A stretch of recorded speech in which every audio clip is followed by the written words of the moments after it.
Money FM 89.3, the best of the afternoon update.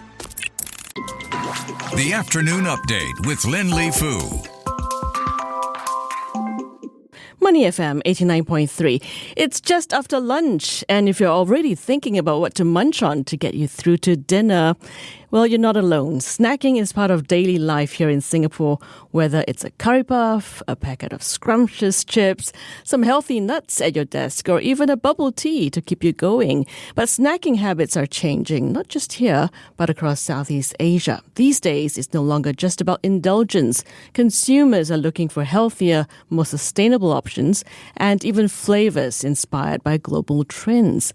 And for businesses making those snacks, figuring out which of those evolving demands really matter and what to prioritize is a big challenge.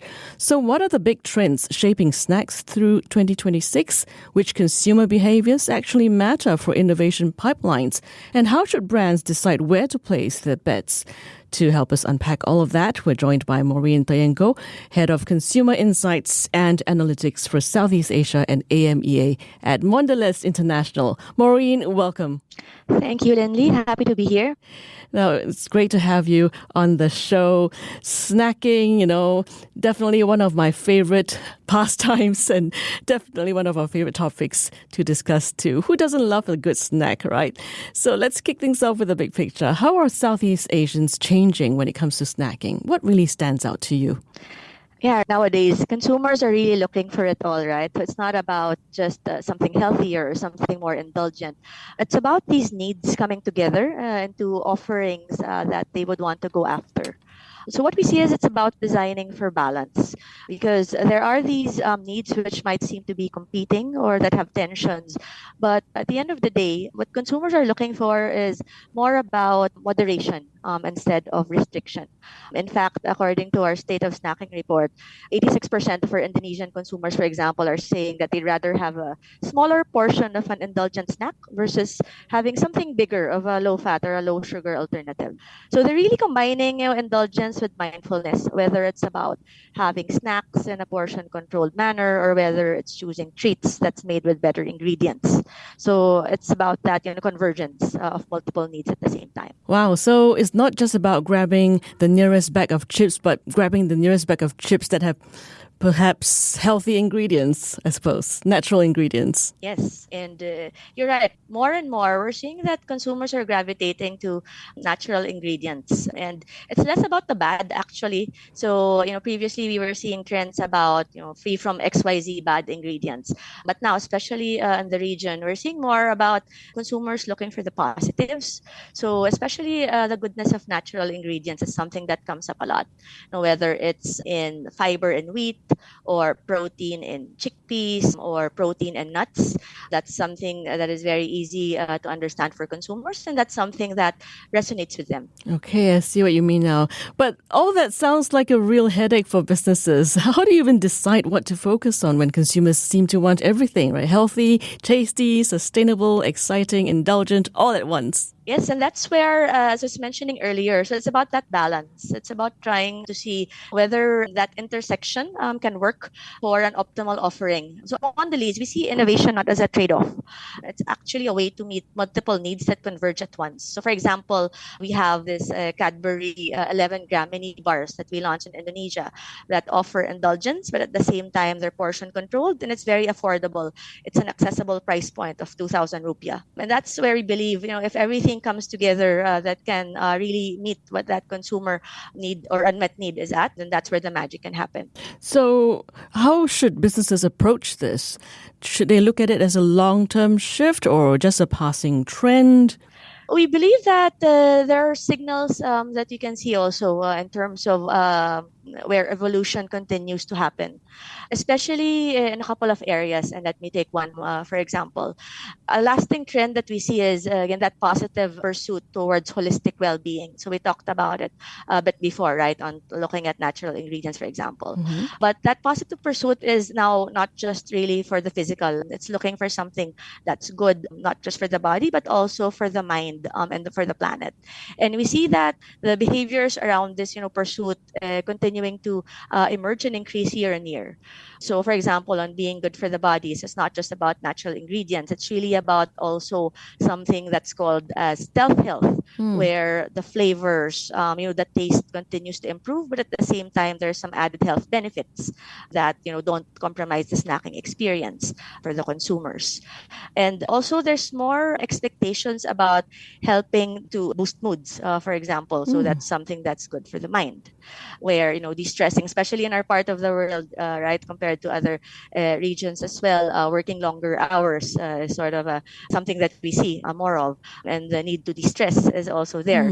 So something good for the mind, something to treat yourself at the end of the day. To consumers say that snacks really make life more fun. It adds more indulgence, and that's where there's also not just functional expectations, but also an expectation to help you feel better when we talk about snacks. Okay, And Maureen. finally, something for the planet, and that's where again things on sustainability will come in. That is also becoming increasingly more important for consumers.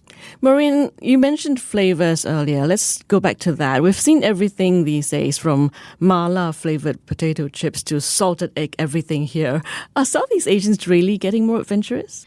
They are. So we see that bolder flavors, adventurous tastes. So these are thriving, especially among younger consumers. So among the Gen Z and Gen Alpha, who are really excited, to try new things. There's also that curiosity about more global products and inspirations coming from other markets. And in fact, a lot of the consumers in our markets say that they are snack adventurers. They see trying out a new snack or a new product as a new adventure. So definitely, it's something that we see more and more of in the region. What about classic sort of flavors like, I don't know, kaya or pandan? Are they performing well still? They are. So it's actually duality, right? So while we see the need for new flavors, preference for trying out new things increasing, we also see that nostalgia remains powerful, and that childhood snacks actually create that feeling of nostalgia for a lot of our Southeast Asian consumers. And that's where traditional flavors, nostalgic flavors, also still are very much resonant, especially when they are made with a twist, or when they are made fresh. So there's that nostalgic fusion trend that we're also seeing coming up more and more. So how do you think brands need to balance bringing in global trends with keeping that local connection consumers seem to like as well? We see localization should be about not just localizing for the sake of it, but really being more purposeful. So the goal isn't about localizing everything and all aspects of the brand and the proposition, but we should be localizing where it matters. So whether it's making more relevant flavor that resonates with the market, or a more relevant packaging or format. For example, a global brand can keep its core recipe, but depending on the key, price points in the market, then you can localize sizing or positioning. Also, tell your story, tell your brand story in a way that could be more locally resonant. So it's not just about the brand and the product itself, but it's also in the activations and the way that you tell the brand story in the market, where you can have that balance of globalization and localization. And of course, in Southeast Asia, it's a wide region. Preferences can be very different from one market to another. So really listening to consumers in each country is key, I think. And also because what feels adventurous in one place might feel completely normal somewhere else. Yes, definitely. And it therefore requires really starting with understanding well your consumers in each market and the consumers' palates.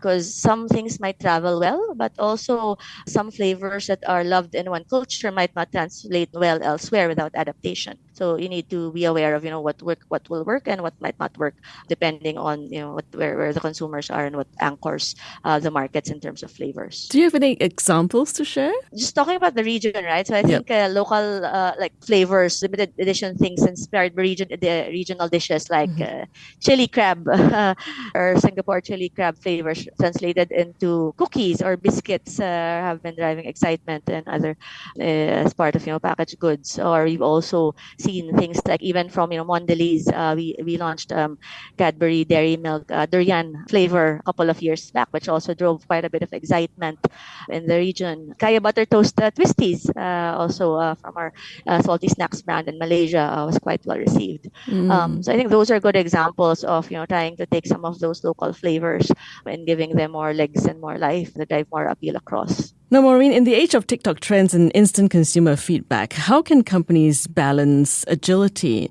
You have to be fast enough to respond to market demand. At the same time, that needs to come with proper research and execution as well. Right. And for us, agility doesn't mean skipping the fundamentals. It's about learning with our consumers, doing fast experimentation, doing thoughtful testing and iteration, and then being able to go to market faster as we do that. At the same time, in Mondelez, we actually have our regional innovation hub in Singapore, launched last year, which helps us prototype quickly. And then we gather feedback from our consumers, then we iterate and then refine before scaling. So again, it's about that test and learn and iteration culture that can help us stay agile while not skipping the necessary fundamentals. Tell us more about that, the Innovation Lab. How did that come about? Sure. So in May 2024, we launched this regional biscuits and baked snacks lab and innovation kitchen in Singapore. And the intent is really on how we can drive and shape innovation and product development across Southeast Asia, as well as for our Australia, New Zealand, and Japan markets. So for us, it serves as a strategic center of excellence, and it follows on top of our existing Singapore Technical Center. And this commitment and this new innovation center reaffirms our commitment to really trying to develop further mindful snacking, developing products that encourage portion balance and mindful indulgence. But at the same time, it really helps us explore new flavor innovations, new product formats, and really do that innovative, iterative kind of journey in an agile manner. Before we let you go, Maureen, for all the snack makers and business folks listening, what's next? What trends should they really keep an eye on in 2026? Sure. So one of them we talked about earlier, so which is really about looking at what's really good for the body, the mind, and the planet. Another one I would like to call out is always on snacking. So we see that consumers, because of more hybrid lifestyles, are also dropping established meal times and also tending to go more for smaller snacks throughout the day. And with this, that leads to anywhere, anytime snacking, right? And therefore, convenience becomes a critical imperative. So making sure that the portfolio, the packaging, the innovations that we come up is ready for this is something that I believe is, again, an imperative for us to all be ready for, to round-the-clock snacking. And whether it's in-home or out-of-home, how do we serve that particular consumer need is another big one. Very quickly, because you talked about packaging, we haven't really touched on sustainability yet. Right. And as mentioned, sustainability, as we talk about something good for the planet, is becoming even more of an expectation. And you talk to consumers and link to the trend on something good for the mind. If you do something good for the planet, it actually helps the peace of mind for consumers. And moving forward, it's about not just doing no harm. It's actually also about creating positive impact. So it's not just reducing the negative, but also adding more of the positive, even for the environment. And consumers are also looking more for that in the future. Speaking of which, I think more Gen Zs are very sustainability conscious these days as well. Yes, indeed. And that's where we see also consumers are also willing to make more choices towards certain brand preferences, where they see that there's some eco-friendly packaging or some positive sustainability initiatives that they see brands doing, so that it resonates more with the values that again these cohorts are really trying to kind of bring to life more. What about personalization? Is that something that we should also look out for? Yes. So actually what we see is it's not just personalization, it's hyper-personalization. Wow. Which means that it's not just about, calling, sending a consumer an email which has their name.